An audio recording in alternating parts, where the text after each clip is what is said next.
एक से एक नमूना पत्रकार हैं बिहार में। नमूने पत्रकारों की कमी नहीं है। अगड़ी जात के कुछ पत्रकार हैं, ऐसा बोल रहे हैं कि सम्राट चौधरी की कुर्सी हिल गई। आप समझ गए होंगे। ऐसे ऐसे पत्रकार हैं, नमूने हैं, जो पिछड़ी जात के नेताओं के पीछे पड़ जाते हैं और कॉमेडी करते हैं। समाचार के नाम पर, न्यूज के नाम पर कॉमेडी करना उनका दायित्व है। और इस तरह से कह रहे कि सम्राट चौधरी की कुर्सी हिल गई। पूरा बिहार देख रहा है कि भरत तिवारी के बहाने सब सम्राट चौधरी को निशाने पर ले लिए हैं। तो पूरा बैकवर्ड समाज अब आ गया है सम्राट चौधरी के पक्ष में।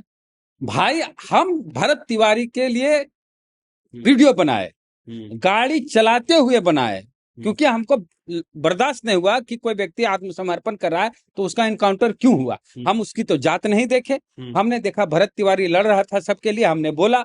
लेकिन उनकी बिरादरी वाले अश्विनी चौबे नेता हैं, बीजेपी के सीनियर लीडर हैं, वो कह रहे हैं कि उसकी हत्या के बाद ब्रह्म हत्या का पाप लगेगा सम्राट चौधरी पर, और एसएचओ जो थे वहां मालाकार और बाकी लोग जो पुलिसकर्मी शामिल थे, ब्रह्म हत्या का पाप लगे।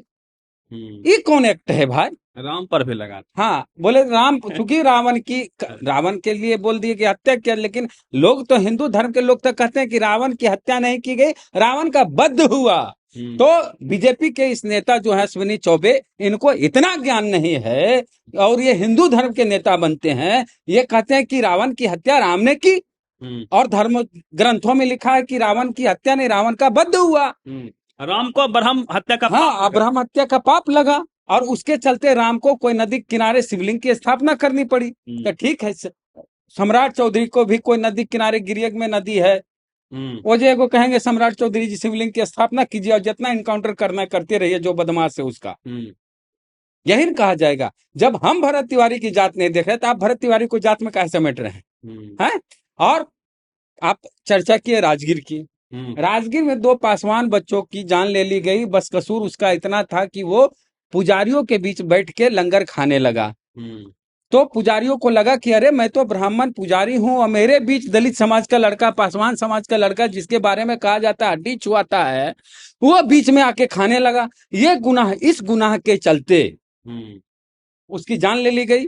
हमने भरत को लेके भी कहा कि उसका गुनाह इतना बड़ा नहीं था जितनी बड़ी उसे सजा मिली।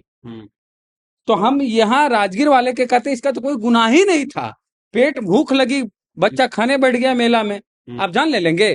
किसी अगड़ी जात के लोगों ने विरोध नहीं किया। ये है जातिवाद। हम तो जातिवाद नहीं किए, हम भरत तिवारी के साथ खड़े थे। लेकिन पासवान बच्चों के लिए कोई क्यों नहीं खड़ा हुआ?